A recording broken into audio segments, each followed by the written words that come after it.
Hey everyone, are you going to buy the new LEGO Star Wars Ultimate Collector Series Imperial Star Destroyer, the Devastator? Or are you afraid it's going to devastate your bank account?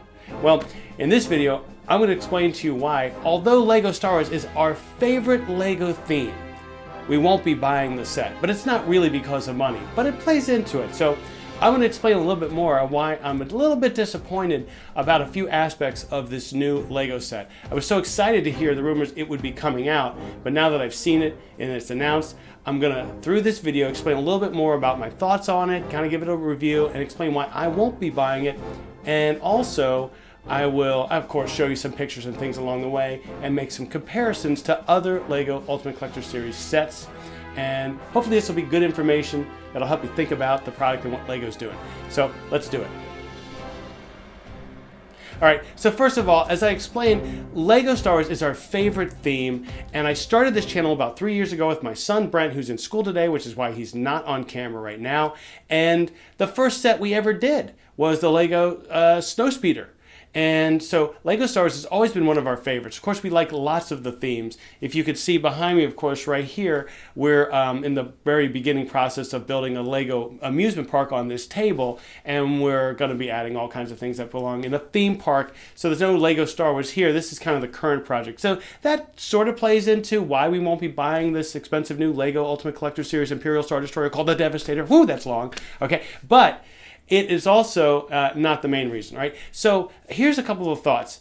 When they came out with the LEGO Ultimate Collector Series, the second Millennium Falcon, and by the way, we are huge Galaxy's Edge fans, okay? We've been to Galaxy's Edge. Many of you may know this, but we live right near Walt Disney World, so we go there all the time. And so being able to fly the Millennium Falcon was quite a rush, a great experience. We'll be back many times to do it. And on our other channel, Lucas TV Adventures, you can actually see us doing that. So back to the current Millennium Falcon that I want to talk about. So that one that came out most recently was $800, the largest set LEGO's ever made, and in terms of the most pieces, maybe even physically the most largest, but it has 7,541 pieces, and it cost $800. Now, I don't know about you, but most families might be priced out right there. $800 for a set, or even $700 for this new Star Destroyer. But putting that aside, let's just look at the numbers. That equates to exactly about 10.6 cents per LEGO piece. And that set also came with, well, it's two ways to look at it. 7 minifigures, and then 2 Porgs and a BB-8. So if you count those 3 as minifigures, it really comes with 10 minifigures out of the entire set. So that's pretty cool for the Ultimate Collector Series Millennium Falcon. But what about this Star Destroyer? Just 2 minifigures. A little disappointed in that. And unlike the Millennium Falcon, no interior play space. You can't open it up from what I can see from all the pictures and see any features or playability inside. So this really is just a decoration. And so starting out, that is probably the #1 reason we won't be buying it. Is because where are we going to put it? We have an entire LEGO video studio room, but where are we exactly going to hang something or display something that big that you really can't play with? It really costs too much. You wouldn't buy it for the parts and break it down and build something else, although I'm sure some people will. Certain LEGO channels will probably do that, but most people would not. They'd build it and they'll display it. So as I mentioned before, we live near Walt Disney World, and that means Florida, no basements. Without having a basement, there really isn't a place to hold a massive LEGO set that just serves day after day and year after year as a decoration. So that's probably the #1 consideration. Spending $700 on what is basically a decoration with no playability is pretty much the deciding factor for us. We won't be doing it. And if we had a basement, I probably would reconsider it. But then I'm going to look at the math. So if you look at what it costs per piece for the Millennium Falcon, it was actually right about 10.6 cents, right? So a little over 10 cents, not quite 11 cents, 10.6 cents per piece. $800 overall. Now this Imperial Star Destroyer set is actually 14.6 cents. So not quite 15 cents, a little more than 14 cents. It is exactly 4 cents more per piece. Now, if you do the math on that, you're finding that what you're getting is a LEGO Star Wars set that is 40% more 4 cents added on to the 10 cents. All right, so you basically, 1-in-1, you're paying 140% of the price of the other one, 40% more than what it costs per piece. And so if you've thought about that at all, you go, why was Lego charging 40% more per piece for Ultimate Collector Series Star Wars set? It's insane. That has less minifigures, which is usually a big part of the, exclusivity about getting big sets. You want certain minifigures that come with it. Have just 2? Give me a break. That's lame. And not even be able to open it up and play inside. Once again, lame. So it's just a decoration. And though we love Star Wars, it's our favorite Lego theme. We're also, as I mentioned, big Walt Disney World fans, and there are sculptures that are incredible of the Disney Castle or Mickey Mouse or features in the parks that when we go there you can buy that are pretty big. If you wanted to have a really fancy, exclusive, expensive decoration, you could get something for $150 to $350 all day long in Disney parks, and that's generally considered expensive to buy stuff from there. So the idea of buying a $700 decoration doesn't appeal to me in the slightest, even though I love Star Wars and love Lego. So that leads me to the conclusion about the added cost per piece price that elevates this thing to, instead of about a $500 price tag, to a $700 price tag.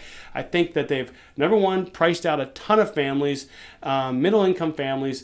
I almost feel sorry for all the Lego channels out there that build every single set that comes out and promise their fans that every Lego Star Wars set that comes out they're going to build, because they're going to have to pay for this thing and build it and put it on their channels. We're not going to do that. We're going to keep going on this thing. So stay tuned, subscribe, click the notifications bell so you don't miss our progress on our amusement park, because we love theme parks. And we are going to be having a lot of fun building this one right here. We've got a lot of the cool big sets. Speaking of big sets, I mean, this set right here, I can't remember the price is, but that has about 4,200 pieces or something like that. It's almost as many pieces as the Ultimate Collector Series Millennium Falcon, but as the Imperial Star Destroyer does. The Imperial Star Destroyer, I think, has 4,700 pieces. Is that what I said? This had 4,100, almost 4,200 pieces, and it was like $300 or $350. I mean, like half the price. So think about the playability with this. You can the roller coaster works and everything. You put the minifigures in there and do it all. And you can easily adapt and modify it and put it on the table and do other things with it. Very cool. So I'm a big fan of Lego. Don't get me wrong. I'm not trying to make this video all about Lego, whatever like this. But in this one instance, I'm very disappointed with the price point and the lack of playability and forethought about this. And then, maybe I'm wrong about this. So what do you think? Leave a comment down below. Maybe Lego's target audience really is just the individual wealthy Lego enthusiast who just wants a decoration and to say, yes, I've got it. Now, I will say one other thing about having the space. So we bought the Ultimate Collector Series Millennium Falcon when it came out. It was a big, thing about when that came out, and it sold out the first day. It was so hard to get it. I finally was able to get it at the Disney Springs Lego store, but not on the first day. And it's still sitting in a box to this day. We have the same problem that if you had a basement, you won't have this problem, but same problem is before. And it's so big. Where are we going to put it? Brent would love to build it. I'd love to build it with him, but where are we going to put it? That's the problem, and it's like, I'm not kidding you. We have a very big house. It's just that, there's family room, there's dining room, there's places that Legos just don't go, right? Don't get on me for saying Legos, okay? I know it's Lego, okay?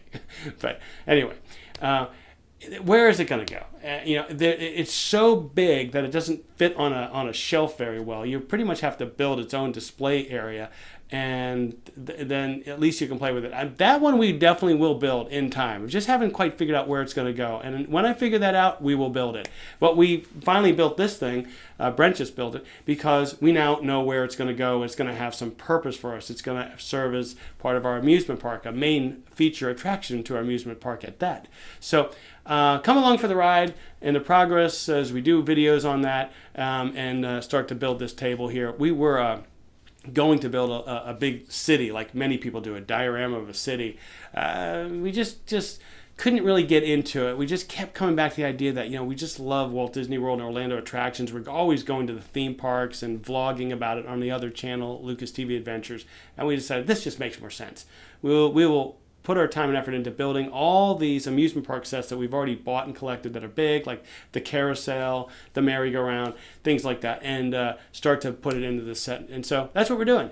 Hope you'll watch with us and come along for that ride, and leave a comment down below. What are your thoughts about this Imperial Star Destroyer? And most importantly, are you going to get it? And if not, why? If you are going to get it, are you going to get it and keep it like a collectible in the box so it adds value over time when they stop selling it later? Or are you going to actually build it? Do you have a place to display it? Anyway, that's my thoughts. So have a great one. Thanks for watching. Don't forget to subscribe and click the notifications bell for more great LEGO videos and, I guess, commentary every once in a while. Have a great one. Bye-bye.